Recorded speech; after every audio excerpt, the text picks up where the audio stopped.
आज से 45 दिन आपके फाइनल बोर्ड का एग्जाम का टाइम बचा हुआ है और आपकी पढ़ाई नहीं हुई है या आपका सिलेबस फाइनल नहीं हुआ है। दोस्तों, अगर आप इसी प्रॉब्लम को फेस कर रहे हो तो बिल्कुल सही चैनल पे आए हो, आपने बिल्कुल सही वीडियो को क्लिक किया है, क्योंकि यहाँ पर 2024 में होने वाले फाइनल एग्जाम के जितने भी इंपॉर्टेंट क्वेश्चंस हैं उसको हम लोग कर रहे हैं। और फिलहाल हमने मैथ के जितने भी इंपॉर्टेंट क्वेश्चंस था उसको करा दिया है। अगर आप उस वीडियो को नहीं देखे हैं तो इसी वीडियो के डिस्क्रिप्शन बॉक्स में उस वीडियो का लिंक मिल जाएगा, आप वहां से जाकर देख सकते हैं। और हमने लास्ट के वीडियो में प्रकाश का परावर्तन तथा अपवर्तन जो 10वीं क्लास के साइंस के बहुत ही इंपॉर्टेंट चैप्टर है उससे 10 नंबर के क्वेश्चंस पूछे जाते हैं। अगर आप उस वीडियो को नहीं देखे हैं तो मैं कहूंगा कि उस वीडियो को जाकर आप जरूर देख ले, क्योंकि 10 नंबर आपका साइंस में वहीं से बनने वाला है। आज का क्लास में हम मानव नेत्र तथा रंगा बिरंगा संसार जो आपका चैप्टर नंबर 11 है साइंस का, उसको करने वाले हैं। तो स्वागत है आपका फिर से एक नए वीडियो में। अगर आप इस चैनल पे नए हैं तो चैनल को सब्सक्राइब कर लीजिए, बेल आइकन को दबा दीजिए ताकि मेरा हर एक वीडियो का नोटिफिकेशन आप तक पहुंच सके। मैं यहां पर मानव नेत्र तथा रंगा बिरंगा संसार का जो इंपॉर्टेंट क्वेश्चंस है सबको लिख कर लेकर आया हूं। और सबसे पहले मैं ऑप्शनल क्वेश्चंस पे बात करूंगा और उसके बाद मैं आपका 2 नंबर और 3 नंबर वाले प्रश्न पे बात करूंगा। तो हमने पहला क्वेश्चंस को, फर्स्ट क्वेश्चंस को क्या लिया है आप यहां पर देखेंगे। फर्स्ट क्वेश्चन है, प्रिज्म द्वारा प्रकाश की कौन सी परिघटना दिखाई देती है। याद रखना, प्रिज्म आपको पता है प्रिज्म क्या होता है, और आपने प्रिज्म से जब एक श्वेत प्रकाश को गुजारा था तो क्या हुआ था। इस चैनल पे सिर्फ मैं आपको टिक कराने वाला नहीं हूं।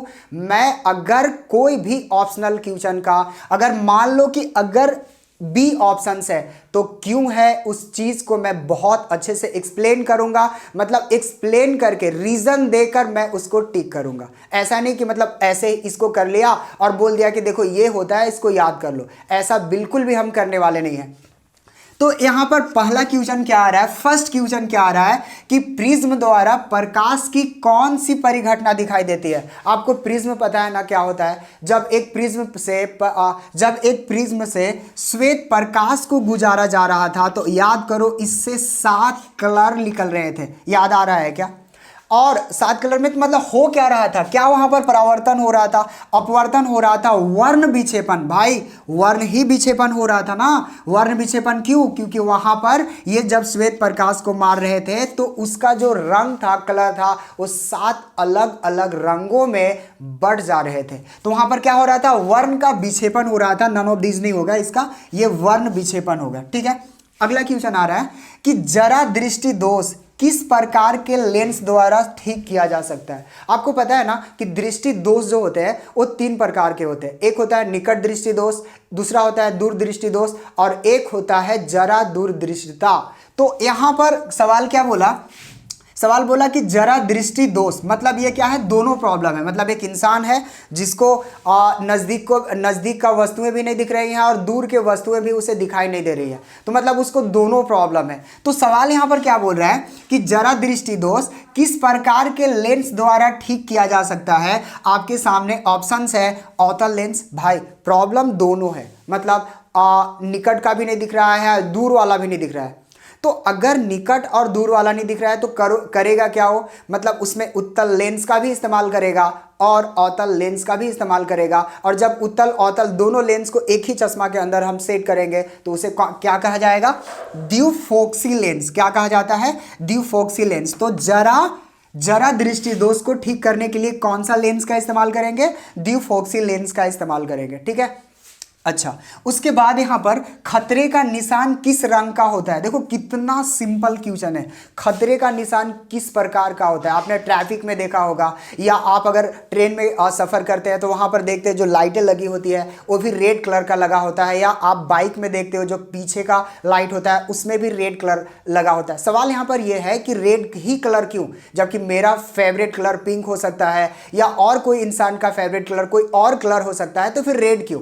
भाई रेड वो इसलिए ना क्योंकि रेड का जो तरंग दैर्ध्य है ना वो काफी लंबा होता है। मतलब अगर दूसरे कलर का तरंग का ये जो लंबाई है वो छोटा है तो रेड का ना बड़ा होता है, जिसकी वजह से ये ट्रैवल काफी दूर तक कर पाता है।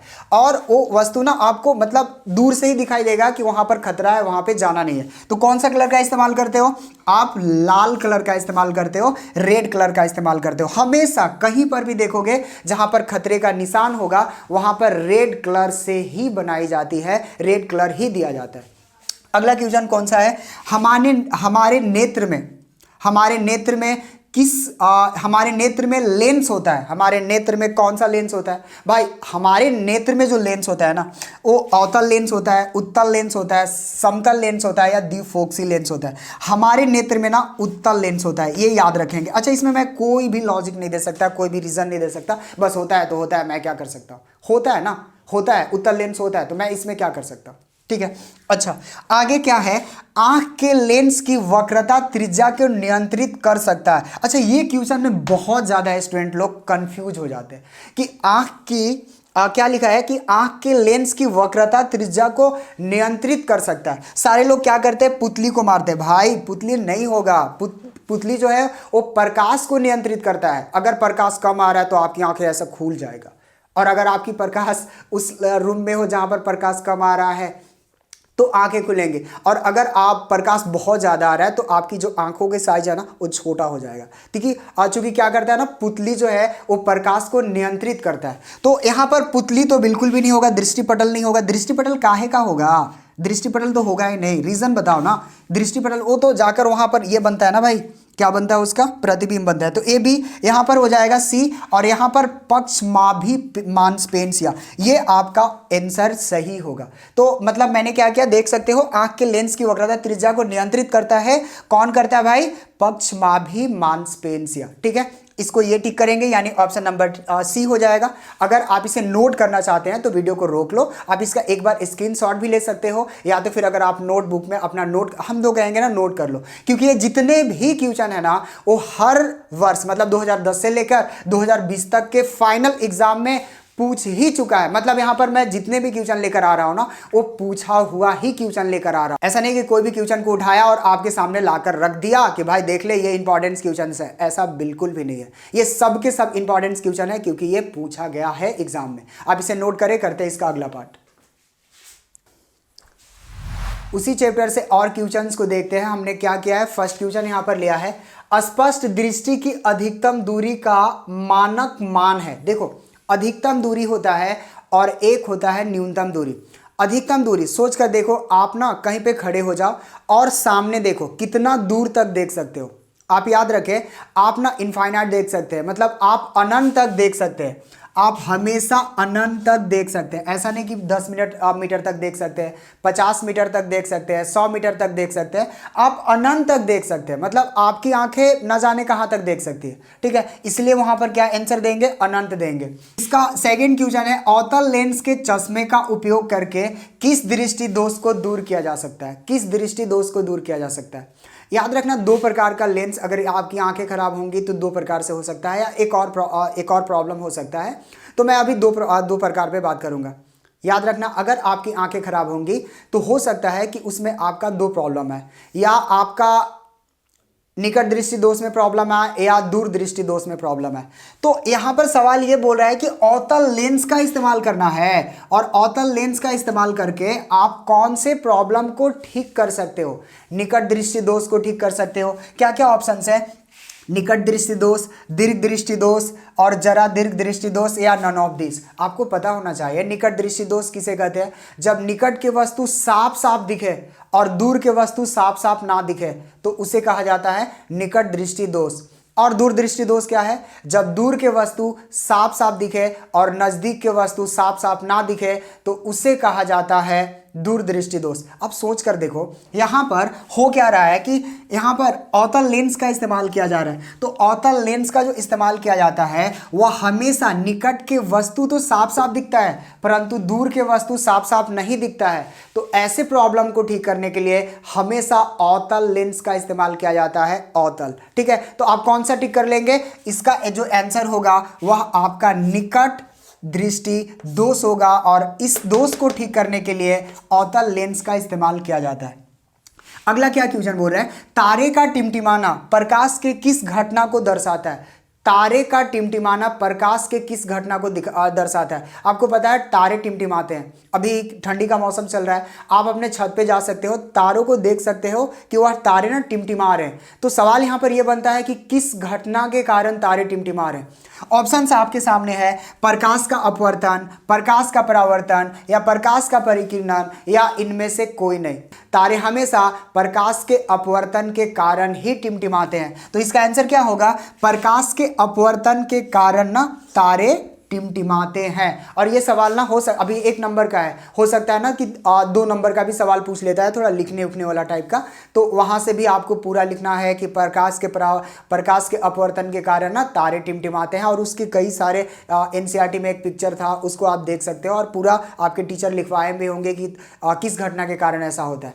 तो क्या हो जाएगा इसका आंसर, प्रकाश का अपवर्तन के कारण तारे टिमटिमाते हैं। ठीक है, अगला कौन सा है, सामान्य आंख के लिए स्पष्ट दृष्टि की न्यूनतम दूरी। भाई न्यूनतम दूरी का मतलब क्या, न्यूनतम दूरी का मतलब आपकी आंखें पास में कितना दूर तक देख सकता है। मतलब अगर मैं इतना पास कर लूँ तो क्या वो देख पाएगा, और पास करूँ तो देख पाएगा। अब करके देखना, अगर आप कॉपी और कलम लेकर बैठे हो तो क्या करो, कॉपी को उठाओ और पास करो। अब आप अपनी आंखों के पास करोगे ना तो ऐसा होगा ना कि एक टाइम ऐसा आएगा जो आपकी आंखें कुछ भी नहीं देख पाएगी, मतलब वो पूरा ब्लर हो जाएगा, कुछ भी नहीं दिखेगा।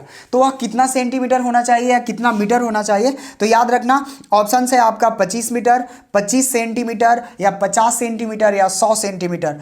आपकी आंखें जो न्यूनतम दूरी तक एकदम स्पष्ट किसी वस्तु को देख सकती है वह कितना सेंटीमीटर है, 25 सेंटीमीटर है। ये बात ना आप याद रखेंगे, काफी अच्छा क्वेश्चन है, हमेशा रिपीट करते रहता है, हमेशा पूछते रहता है कि बताओ ऐसा होगा तो क्या होगा। ठीक, बता देना ना 25 सेंटीमीटर होता है, और क्या।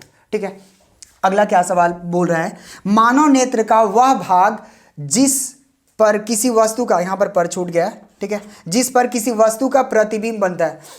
मानव नेत्र का वह भाग जिस पर किसी वस्तु का प्रतिबिंब बनता है, हमारा अगला क्वेश्चन है। तो आप दिमाग लगाओ कहां पर बनता है, मतलब आंखों के किस भाग में किसी वस्तु का प्रतिबिंब बनता है, आपको सोचना है। तो ऑप्शंस आपके सामने हैं, पुतली पर, भाई मैं बता चुका हूं पुतली पर नहीं बनता है, ठीक है, रेटिना पर बनता है, लेंस पर बनता है, या इनमें से कोई नहीं। तो आपको पता है रेटिना पर ही इसका प्रतिबिंब बनता है, जिसको हम लोग दृष्टिपटल बोल रहे थे ना हिंदी में शायद। ठीक है, तो मैं क्या बोल सकता हूं, रेटिना पर, पुतली पर नहीं बनता है। पुतली का काम होता है प्रकाश को घटाना बढ़ाना, ठीक है। लेंस का काम वो नहीं होता है, लेंस का काम होता है बस वस्तु को दिखा देना कि हाँ वो वस्तु है, लेकिन उसका जो प्रतिबिंब बनता है, जो इमेज बनता है, वो कहाँ पर बनता है, रेटिना पर, जो आंखों का सबसे लास्ट वाला पार्ट में होगा। आप इसे भी नोट करें या फिर आप इसका स्क्रीनशॉट ले सकते हो। अगर आपको वीडियो अच्छा लग रहा होगा तो प्लीज़ यार सब्सक्राइब कर देना चैनल को, ठीक है। उसके बाद देखते हैं इसका अगला क्वेश्चन पे बात करते हैं। अब इस चैप्टर का लास्ट क्वेश्चंस पे आ गए हैं, और याद रखेंगे ये अगर क्वेश्चन आपका फाइनल एग्जाम में पूछता है तो या तो 2 नंबर का पूछेगा या तो आपका 3 नंबर का पूछेगा। दोस्तों पहले यहाँ पर देखो, हो सकता है कि आपका इंस्टीट्यूट में या आपका कोचिंग में पढ़ाई ये सब हुआ हो, या आपका स्कूल में आपके टीचर इसका आंसर लिखवा चुके हो। यहाँ पर जितने भी क्वेश्चन लिखा गया है वो सब के सब क्वेश्चन इंपॉर्टेंस है, क्योंकि फाइनल एग्जाम में इस चैप्टर से इसके अलावा और कोई क्वेश्चन नहीं पूछता है। तो यहाँ पर ध्यान से देखो, अगर आपके पास ये सारा क्वेश्चंस का नोट्स नहीं होगा जो मैं बताने वाला हूं, तो आप मुझे एक काम करना, मैं आपको ये नंबर देता हूं, ठीक है, 6200618497, ठीक है ना। यहाँ पर देख सकते हो ना, 6200618497। इस नंबर पे मुझे व्हाट्सअप कर देना और मैं आपको एक अच्छा सा हेड राइटिंग वाला नोट्स दे दूंगा।